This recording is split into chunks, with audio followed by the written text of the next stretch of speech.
Coming off SIUE, it was a solid performance. I was more pleased defensively than offensively. I thought that we did some nice things on the defensive side. I thought our mistakes they took advantage of. They had a couple threes. We relaxed, went underneath a couple screens, and they hurt us. But for the most part, I think we're getting a little more diligent, a little better about not making as many scouting report mistakes, being dialed into our basics, our fundamentals. A little concerned about the defensive glass in that game. There's no doubt that SIUE, they have 50% of them back against Indiana. It's part of what they do. So we've got to solve that problem a little bit. More from the wings than from interior guys. But offensively, I thought we did some nice things. I thought we played in pretty good flow and rhythm. It was a much slower game than the Eastern game, but we're just shy of a 1.4 OER. Other than a little stretch in the first half where we didn't make some free throws, we missed 2 front ends, I think. It was pretty solid, or we could have had a pretty special night had we made some free throws. But next challenge is Oakland, and one of the great coaches in college basketball, Greg Campy. So much appreciation and respect for the fact that he's been at one school for so long. That is very rare, very unique. It shows his popularity, his successes. We obviously, the Illinois fans got a little taste of him last year in here, and then we got him in the spring with Coaches versus Cancer, and one of the really good people in our profession, and one of the good guys. So a team that obviously went on a magical run last year, winning their conference tournament, upsetting Kentucky. They gave us everything that we wanted in here last year. I think we were down 8-0, 10-2. The first half was a constant battle. They play zone.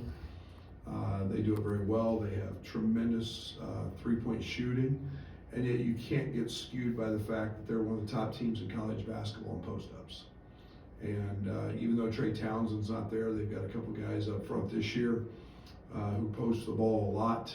They're very effective. They're undersized, but very, very efficient. And the Cole kid at the point is a guy that's got the ultimate green light, as many of their guards do. He'll shoot it from deep. He's got great size and strength, and then Greg's added a couple of transfer shooters as well. So a typical team that wants to play low possessions, play in zone, and we'll see a little different look than what we've seen in the first 2, which will be good for us. Brad, you're pretty upset about defense after Ole Miss. What's been the process since then to get more execution and more of what you want at that end of the floor? To be very honest, probably me doing a much better job of emphasizing it and demanding that we have the grit and the fight. I think we got a little bit out of character, maybe working on everything but playing hard. And it doesn't matter if you don't play hard, you don't have some grit and fight, none of it's gonna look any good. And thought we were very, very tentative early, almost to the point of being soft. And I think we've had to correct that, and that starts with me. And I think we're making less mistakes, which is a positive. But we have to do that with tremendous effort. We've got guys who can really, really guard, and I think we've shown that at times. And as the competition level steps up, with Oakland, and as we move into some of our more high-level non-league games, we've got to have that fight, and we've still got to find it on the defensive glass in some cases, but it's just been me demanding and and expecting more from them from a gritty or tougher standpoint. When we talked with Trey, he said he kind of always considered himself a Swiss Army knife, and now he feels like he's on a team that's like all Swiss Army knives almost. Like, do you kind of see that versatility like he does? Like you said, 1 through 15. Yeah, I think that he, in his case, I think he's a guy that I think he does some things exceptionally well on the offensive side. I think he's an elite cutter. I think he's got great feel and instinct. I think he's a very good rebounder. I think what we're asking of him is demanding that he guard at a really, really high level on the defensive side, giving him the responsibility of other teams' best player or second best player. But I think this team has that ability. I think offensively, we can do a lot of things that can come from a lot of different sources. We've kind of seen that through 2 games, and what we've got to have is consistent play on the defensive side, and maybe a few different lineups we can play, so it gives us versatility where Trey can guard some 4s, he can guard, any perimeter player. We need to get that from Ben and Carey as well on that side. So, I think we've got a lot of versatility. I think it's a positive for us.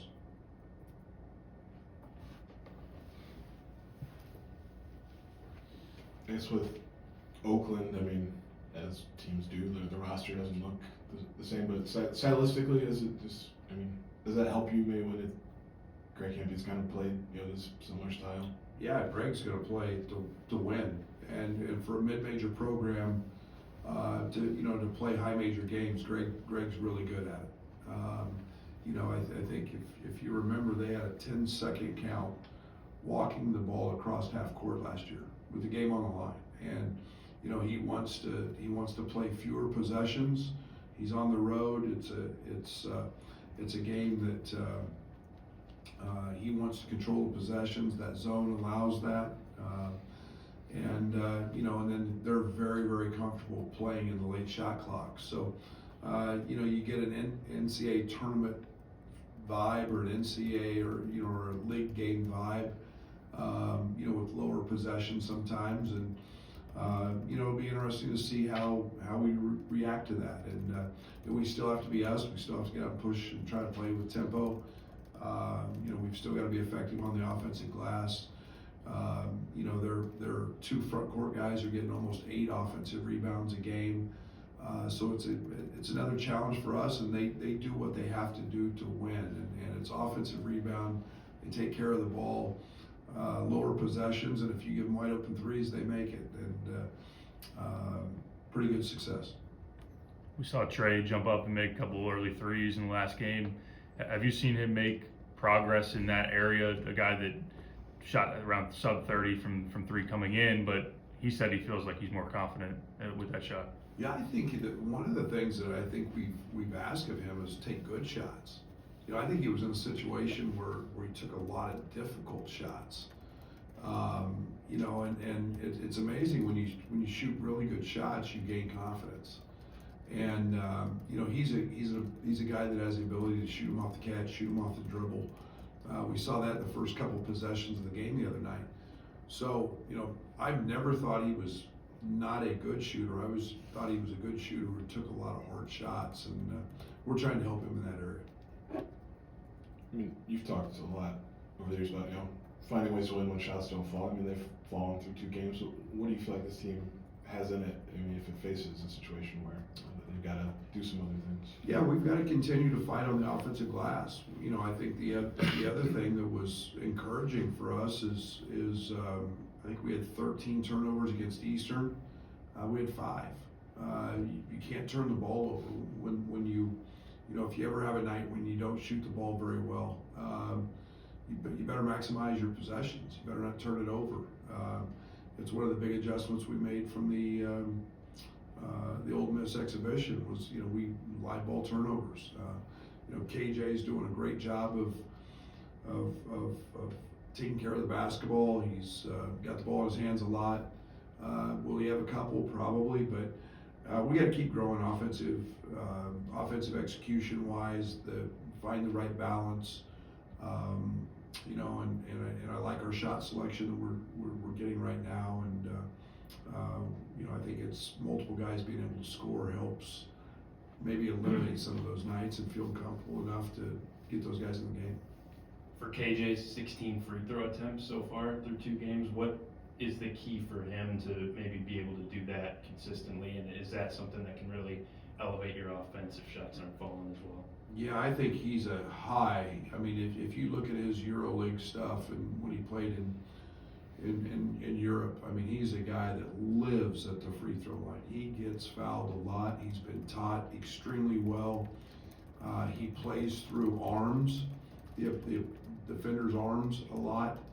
I thought he's gotten fouled quite a bit more than what's been called even. But you know, he's a career 90% free throw shooter. He's effective doing that, and you know, it's a big part of his is his game, and he's got a great knack because he's strong at 6'5", 6'6", and we want to see him there a lot, and it's a good sign for us. Coach, you have the Big Ten Freshman Player of the Week. What are you trying to build on with what you've seen from him so far? Yeah, I thought he was really efficient against Eastern, and I thought he pressed maybe a little bit harder in the SIU game instead of, you know, just kind of letting things come to him. He's a really elite hard shot maker. What I'm more curious of now is how do teams start guarding him?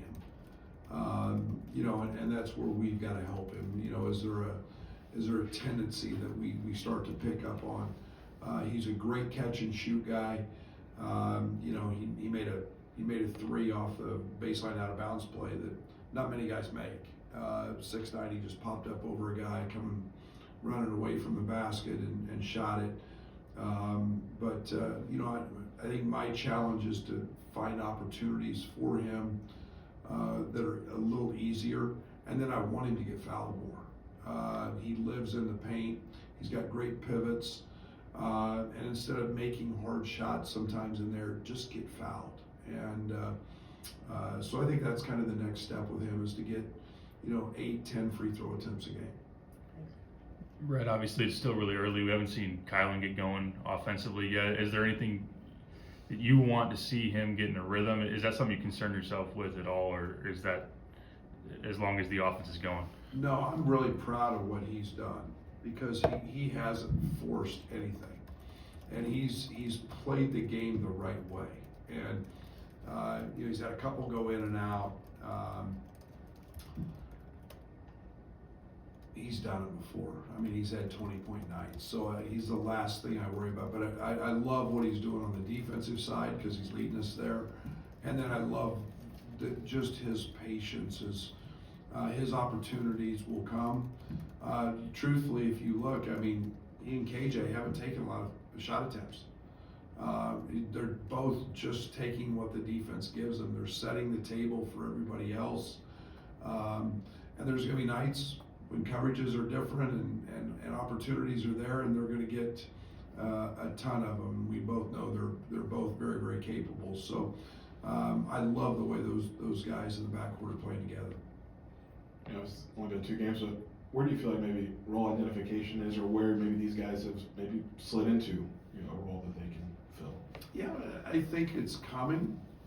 I think that, you know, I think they're more comfortable maybe than I am. And that's probably a really good thing. I think they're all finding their niche, their comfort zone. I'm still, you know, trying to, you know, figure out, you know, how I like some substitution patterns, at what time. You know, when do I get Tommy out? When do I get, you know, find KJ a blow? You know, I don't want Will to set too long. You know, it's all those things. Can we play Trey at the 4 and Will, and play a little bigger on the perimeter? We haven't done that a bunch. So I think there's some different things that I'm still working towards feeling comfortable with, but I think our guys are starting to find a pretty good rhythm and feel pretty comfortable. Thank you. Thanks, Brad.